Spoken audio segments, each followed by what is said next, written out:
আমার বাইকটাতে এখানে দেখছেন ট্রিপ ওয়ানের 97 কিলোমিটার। আপনাদের যখন আমি ইঞ্জিন অয়েল আপলোড করছিলাম তখন দেখাইছি আমি কিন্তু ট্রিপ ওয়ানটা 0 করেছিলাম, এরকম একটা কথা আপনাদেরকে বলছিলাম। সো ট্রিপ ওয়ান এখন আছে 97 কিলোমিটার। এখন ট্রিপ ওয়ান 97 কিলোমিটার কেন করতে হয়েছে, এটাতে হালকা পরিমাণে ইরোর আছে। N260 মিটারে N160 মিটারে হালকা পরিমাণে ইরোর আছে, আমি যতটুকু গাঁটাগাটি করে দেখতে পারছি। এটা সম্পূর্ণ ইসিউর খেলা, এটা ইরোর বলা চলে না। এটা অনেক বাইকে হয়, দেখা যাচ্ছে N160 N250তে ইসিউটা অত আপডেট থাকে না। অন্য অন্য জাপানি অরিজিনাল বাইকগুলোর যে ইসিউগুলো থাকে ওগুলো অনেক রিফাইন থাকে, অনেক আপডেট থাকে, অনেক নিত্য নতুন প্রযুক্তির ভিতর আছে বলে জাপানিগুলো এরকম প্রবলেম হয় না। N250তে আমি এটা পাইছি, এই কারণে আপনাদের বলতে পারি N250-র হালকা পরিমাণে মনে হয় ইরোর আছে।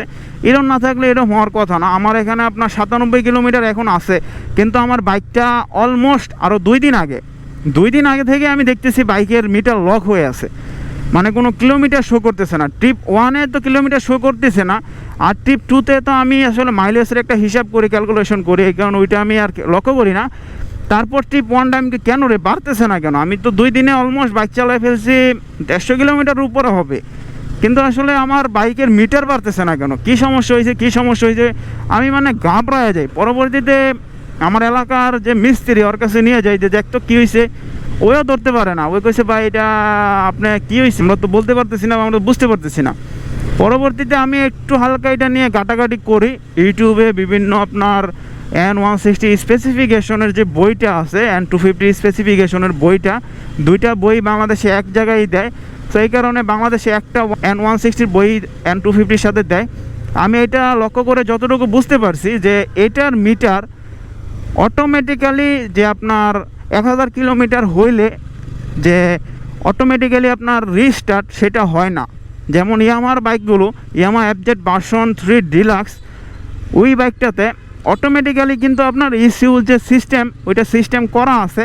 এই কারণে মিটারটা যখন আপনার অলরেডি 1000 কিলোমিটার হয় তখন অটোমেটিক্যালি আপনার মিটারটা 0 হয়ে যায়, মানে অটো রিস্টার্ট হয়ে যায়। কিন্তু বাজাজ পালসার N250 বাইকটাতে এরকম হয় না, কারণ এরকম তারা মনে হয় সিস্টেম ইস্যুতে আপলোড করতে পারে নাই, বা তাদের ইস্যুর সিস্টেম মনে হয় এতটা আপডেট না আমার যতটুকু মনে হয়েছে।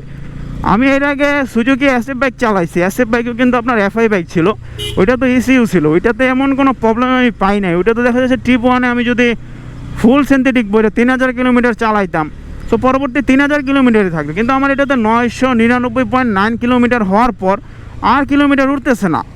এখন আমি এটা নিয়ে তো প্রচুর মানে ডিপ্রেশনে চলে গেছিলাম যে বাইকে কোনো প্রবলেম হয়েছে কিনা। ভাই বাইকে প্রবলেম অবশ্যই গুরুত্ব সহকারে দেখতে হবে, কারণ ভাই টাকা পয়সা দিয়ে বাইক কিনছি ভাই, মাগনা আমার কোনো স্পন্সর করা নেই কোম্পানি, আমার কষ্টে উপার্জিত টাকা দিয়ে ভাই বাইক কিনছি। আমি যে আপনাদের ভিডিওগুলো দিচ্ছি আমার কোনো নো বেনিফিট, এখন কোনো আমার টাকা পয়সা আমি পাচ্ছি না, বা এখন কোনো আমার আসছে না কিছুই। আমি জাস্ট ভিডিওগুলো শেয়ার করে আপনাদের বলতে পারেন কেন আমি আসলে ভিডিওগুলো শেয়ার করি যে কেন আমি নিজেও জানি না। আমার ভিডিওগুলো করতে ভালো লাগে সামটাইমের জন্য, এই কারণে বলা চলে যে আমি ভিডিওগুলো আপনাদেরকে দিচ্ছি বা আপনাদেরকে শেয়ার করি, বা আপনারা দেখছেন বলে আমি ভিডিওগুলো দিতে পারতেছি। আপনারা না থাকলে আমিও থাকবো না, এটা আপনাদেরকে অনেকবার বলছি, তারপরেও বলতে হয়। এখন আসেন বাংলাদেশের পরিপ্রেক্ষিতে, আপনারা যারা N160 বাইক চালান তাদের ক্ষেত্রেও কি তেমনই হয়। আমার এক ছোটো ভাই যে বললাম যে N160 চালায়, আমি ওরা নক দিছি, কালকে রাতে ওরা নক দিছিলাম। আমার এই ঘটনা পরশু দিনের, আমি কালকে রাতে নক দিয়ে শিওর হয়ে আজকে ভিডিওটা তৈরি করতেছি, না হলে আমি ভিডিওটা তৈরি করতাম না। অবশ্যই মিটারে ইরোর আমার মনে হচ্ছে সফটওয়্যারের কিছু ইরোর আছে N160 N250-তে, এটা অতি দ্রুত বাজাজের আসলে সলভিং করা দরকার, বা অতি দ্রুত বাজাজের আসলে এটা সমাধান করা দরকার। না হলে সাডেন টাইম পরে বাজাজে এটা নিয়ে অনেক গুরুতর প্রবলেমও পড়তে পারে।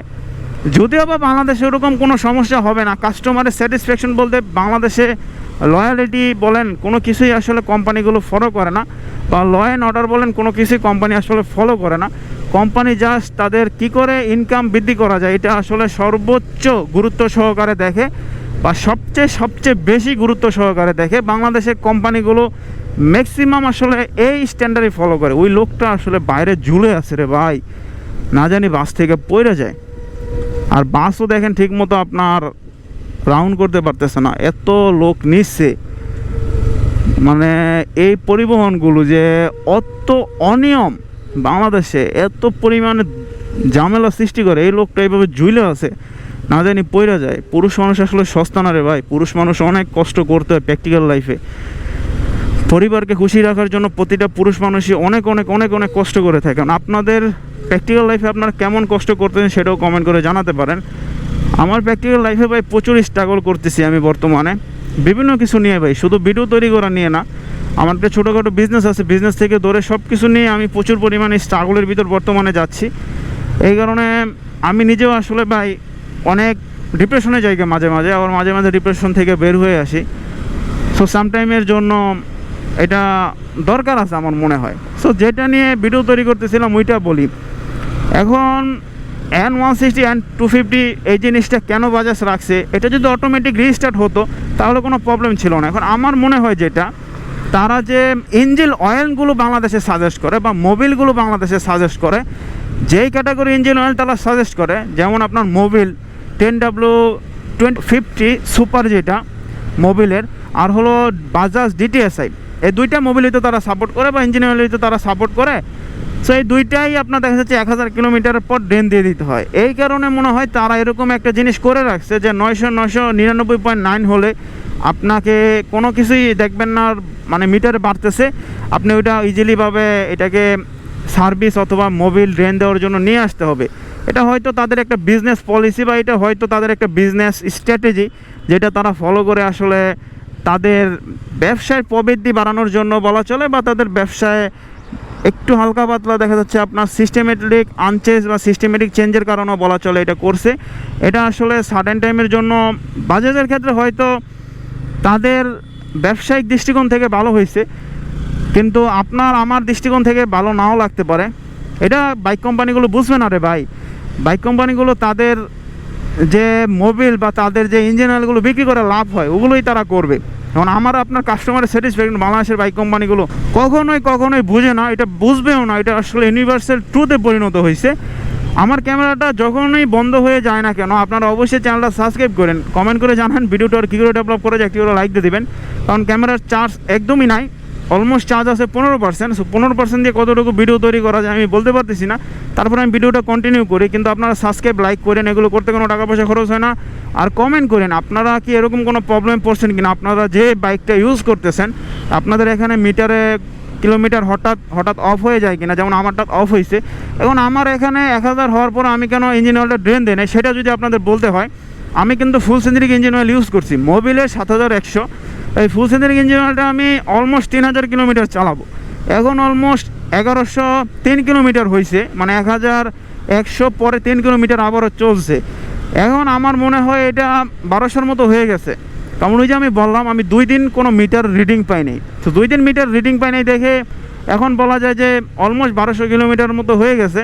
তো 1200 কিলোমিটার চালাইছি। এখন অনেকে বলতে পারেন 3000 কিলোমিটার চালাইলে, ওদিনে আমি বললাম একজনরে আর কি, আমার এলাকার এক বড় ভাইরে, যে ভাই আমি এইবার 7100 ভরছি মোবিলের, সো এটা 7100 মতুলের, সো 7100 আমি এখন এই বছর আমি চেষ্টা করবো 3000 কিলোমিটার চালানোর জন্য। আমি এর আগে 250 কিলোমিটার চালাইছি আমার সুজুকি মনোটনে, কিন্তু কোনো কিছু হয় নাই। এখন উনি আমার কোশ্চেন করছে, ভাই দেখেন বাজাজের বাইকগুলো তো DTSI ইঞ্জিন, ওগুলোতে ভাই মনে হয় ইঞ্জিন অয়েল শুকিয়ে যায়। এখন আমি আসলে ওরকম কোনো প্রবলেম এখন পর্যন্ত ভুগি নাই যে ইঞ্জিন অয়েল শুকিয়ে যায় বা ইঞ্জিন অয়েল শুকিয়ে যাওয়ার কোনো প্রবলেম আছে কি না। যদি আপনারা বাজাজের বাইকগুলোতে ইঞ্জিন অয়েল শুকিয়ে যাওয়ার এই প্রবলেমে পড়েন তাহলে অবশ্যই আমায় কমেন্ট করে জানাতে পারেন। ওনার প্র্যাকটিক্যাল লাইফে উনি পাইছে কি না, না আসলে বানোয়াট কথা বলছে সেটাও আমি বলতে পারি না। এখন আমাদের বাংলাদেশের মানুষ 90% দেখা যায় বানোয়াট কথার উপর নির্ভরশীল। যেমন আমাদের বাংলাদেশে দেখা যায় বাজাজের বাইকগুলোতে বেশি আপনার গ্রাম অঞ্চলে চলে, তো বাজাজের বাইকগুলোই আসলে বেশি দেখা যাচ্ছে পিস্টনের সমস্যা হয়। কারণ গ্রাম অঞ্চলে কিন্তু অরিজিনাল ইঞ্জিন অয়েল পাওয়া যায় না, গ্রাম অঞ্চলে 90% ইঞ্জিন অয়েলই ডুপ্লিকেট বা ফেক হয়। সেই কারণে পিস্টনের সমস্যাটা গ্রাম অঞ্চলে বেশি হয়, আমি যতটুকু আর কি বুঝতে পারছি। সো এই কারণে বলা চলে যে অনেকে বলে যে বাজাজের ইঞ্জিন অয়েলগুলো অতি তাড়াতাড়ি শুকিয়ে যায়, বেশি কিলোমিটার চালাইলে শুকিয়ে যায়, বেশি কিলোমিটার চালাইলে ইঞ্জিন অয়েলের টেম্পার শেষ হয়ে যায়। এটার কারণে অনেকে বলতে পারে আর কি, স্বাভাবিক অনেকের দৃষ্টিকোণ থেকে এটাও হতে পারে। এখন পিস্টন যদি নষ্ট হয় আপনি যে ইঞ্জিন অয়েলই বলেন না কেন আপনার ইঞ্জিন অয়েল খাবে বাইক, এটা আপনি কোনো অংশেই নিষেধ করতে পারবেন না। এমনিতেও যদি ইন জেনারেলি দেখা যায় আমি 3000 কিলোমিটার চালাই, তারপর আমার দেখা যায় 50 গ্রাম 100 গ্রামের মতো ইঞ্জিন অয়েল খেয়ে ফেলবে, এটা আসলে আমি স্বাভাবিকভাবে বলতে পারি যে আমার যখন বাইকটা আমি ইঞ্জিন অয়েল ড্রেন দিব, তখন যদি আমি আসলে আবার ওই যে যেখানে মেপে ইঞ্জিন অয়েল দেই ওইখানে নিয়ে মাপি, তখন দেখবো 100 গ্রাম 50 গ্রাম নাই। কারণ আমার ফিল্টারে প্রথম অবস্থায় 100 গ্রাম বা 50 গ্রাম ইঞ্জিন অয়েল বা 80 গ্রাম ইঞ্জিন অয়েল ফিল্টারের সাথে অ্যাডজাস্ট হতে সময় নিছে। সো এই কারণে বলা চলে যে আমার এটা কম কিছু আসবে, এটা আসলে অস্বাভাবিক কিছু না। আর আমি যেখানে আপনার ইঞ্জিন অয়েলটা যে গ্লাস একটা সাইডে দেওয়া থাকে ওইটা আমি লক্ষ্য রাখতেছি, লক্ষ্য রেখে রেখে আপনাদের এতটুকু বলতে পারি যে এখন পর্যন্ত কোনো প্রবলেম আমি পড়তেছি না। আর এখন বাইকটা যখন আপনার 1100+ কিলোমিটার চলছে ইঞ্জিন অয়েল ভরার পরে ফুল সিনথেটিক, তখন বাইকটা আরও স্মুথ হয়ে গেছে, এখন কিন্তু বাটার স্মুথ হয়েছে। আমার বাইকটা কত আছে সেটা আমি আপনাদের বলবো না এখন মিটারে, মানে ওডি মিটারে কত আছে, ওডি মিটারে একটা রিভিউ আমার চ্যানেল অলরেডি আপলোডের পথে। সো আমার রিভিউগুলো দেখতে থাকেন, কারণ ওডি মিটার রিভিউগুলো আমি একটু দিতে লেট করতেছি, এই কারণে এখন আর কি আপনাদের অ্যাকচুয়াল যে কত কিলোমিটার চলছে আমার বাইকটা সেটা বলতেছি না। কিন্তু এখন বাইকটা এতটুকু বলতে পারি যে বাইকটা অনেক রিফাইন হয়েছে, আমার আগে থেকে বাইকটা অনেক স্মুথ হয়েছে। আমার আগে যেমন বাইকটা আপনার অনেক রুক্ষ, অনেক মানে একটু বয়স্ক বুড়ো বুড়ো হয়ে গেছিলো, সে প্রবলেমটার ভিতরে আমি আর যাচ্ছি না, বা সে প্রবলেমটা এখন আমি আর দেখতেছি না। আমার অনেকাংশে বাইকের যে প্রবলেমটা আমি ভুগতেছিলাম সে প্রবলেমটা সলভিং হয়েছে, বা সে প্রবলেমটা সলভিংয়ের পথে। এই কারণে বলা চলে যে আমি আর এমন কোনো প্রবলেমের ভিতরে এখন বর্তমানে যাচ্ছি না। সো ভবিষ্যতে যদি এই সমস্যাগুলো আমি ফেস করি সেটা আপনাদেরকে অবশ্যই বলবো। আর এটা আমি এখন 3000 কিলোমিটার ইউজ করতে পারি কি না সেটাও দেখার বিষয়, কারণ 3000 কিলোমিটার যদি ইউজ না করতে পারি সেটা আমি আপনাদেরকে শেয়ার করব যে 3000 কিলোমিটার ইউজ করতে পারি না। এখন 3000 কিলোমিটার ইউজ অবশ্যই দরকার, কারণ 1650 নিচে আমার কাছ থেকে, মানে এক একটা ইঞ্জিনিয়ার 1650 করে নিছে। সো এটা যদি হয় তাহলে অবশ্যই কিন্তু আপনারা বুঝতেই পারতেছেন যে কত একটা মানে ব্যাপক খরচ আমি করেছি অলরেডি, মানে 3700-এর মতো খরচ হয়ে গেছে। সো এই কারণে বলা চলে যে অবশ্যই আমার কিন্তু ভালো একটা বেনিফিট এটা থেকে না পাইলে আমি নেক্সট টাইম তো আর আপনার ফুল সিনথেটিক বলেন বা মাল্টি সিনথেটিক বলেন সেটা ইউজ করার জন্য আগ্রহ পোষণ করবো না। অবশ্যই আমাকে এটা 3000 কিলোমিটার চালাইলে আমার টাকাটা উসুল হবে, কারণ দিন শেষে টাকাটা উসুল হইবে আসল। আপনার অন্য কিছু মুখ্য কিনা আমি জানি না, কিন্তু আমার কাছে দিন শেষে টাকাটা উসুল আসল। আপনার টাকা উসুল না করতে পারলে আসলে কোনো কিছুই লাভ নাই, বা টাকা উসুল না করতে পারলে কোনো কিছুতেই আসলে বেনিফিট হবে না। এখন আপনাদের প্র্যাকটিক্যাল লাইফে আপনারা একটা ইঞ্জিন অয়েল দিয়ে কত কিলোমিটার রাইড করছেন আমাকে কমেন্ট করে জানাতে পারেন যে আপনারা সর্বোচ্চ কত কিলোমিটার রাইড করছেন। যেমন আমি মিনারেল দিয়ে সুজুকি জিক্সার মনোটন বাইকে একবার 1600+ কিলোমিটার চালাইছি, ওইটা অবশ্য ভাই প্যারাই পরে চালাইছিলাম, মানে আমি নিজে ইচ্ছাকৃতভাবে চালাই নাই। যেমন আমি আপনার ওই ইঞ্জিন অয়েলটা বইরা আপনার গেছিলাম বান্দরবন, সাজেক, খাগড়াছড়ি, এই জায়গায় আমি চিন্তা করছি যে আস্তে আস্তে আমার তো হয়ে যাবে আমার বাইকটা। তখন যখন যাই তখন বাইকে মাত্র নতুন ইঞ্জিন অয়েল ভরছি, 400 কিলোমিটার চলছে। আমি ভাবছি যে আস্তে আস্তে কিলোমিটার তো হবে না, আমার আরও ইঞ্জিন অয়েল বাঁচবে বা ইঞ্জিন অয়েলে কোনো প্যারা হবে না, ইঞ্জিন অয়েল যেটা ভরছি এটা দিয়ে আমি আরামসে ঘুরে আসতে পারবো। কিন্তু রে ভাই কিছুদিন পরে আমি দেখি যে এই ইঞ্জিন অয়েলটা আইসা দেখি আমার বাইকে চলে গেছে ইঞ্জিন অয়েল দিয়ে প্রায় 1600+ কিলোমিটার। সেই কারণে অবশ্যই এটা করা কখনো উচিত না। আর যারা প্র্যাকটিক্যাল লাইফে এমন করেন কমেন্ট করে জানাতে পারেন যে আপনাদের কোনো প্রবলেম হয়েছে কি না এখন পর্যন্ত। যদি কোনো প্রবলেম হয় সেটাও জানাতে পারেন, আর যদি কোনো প্রবলেম না হয় সেটাও জানাতে পারেন। Thank you for watching. সম্পূর্ণ ভিডিওটা দেখার জন্য অনেক ধন্যবাদ। আমি যাচ্ছি বাইকটা ওয়াশ করানোর জন্য। সো বাইকটা ওয়াশ করাবো আমাদের এলাকায় গেলাম না বসুন্ধরায়, কারণ বসুন্ধরা থেকে ওয়াশ করাইলে অনেক প্রবলেমই হয়, বা বাইকের ওয়াশের ক্ষেত্রেও টাকা বেশি না, এই কারণে আমি বসুন্ধরা থেকে ওয়াশ করাই না। এদিকে পানি জমে আছে নাকি, রাত্রে মনে হয় ঝড় বৃষ্টি হয়েছে সম্ভবত, এই কারণে পানি টানি রাস্তার ভিতরে জমে আছে দেখা যাচ্ছে আর কি। যতটুকু দেখে বুঝতে পারতেছি যে রাস্তার ভিতরে মোটামুটি হয়তো কেদা টেদা আছে। আর বাইকটা আমি এই কারণে ওয়াশ করাবো যে কেদা টেদা আছে, এই কারণে বাইকটা যদি এখন ওয়াশ করাই আর প্যারা হবে না। দেখা যাচ্ছে আবার তবে বৃষ্টি হতে পারে, তারপরও ওয়াশ তো করাতে হবে, ওয়াশ না করালে তো হবে না। উনি আসলে স্পাইডারম্যান হয়ে গেছে, স্পাইডারম্যান উনি রাস্তার ভিতরে চলে আসছে। এটা আসলে আমাদের বাঙালি স্পাইডারম্যান বলা চলে।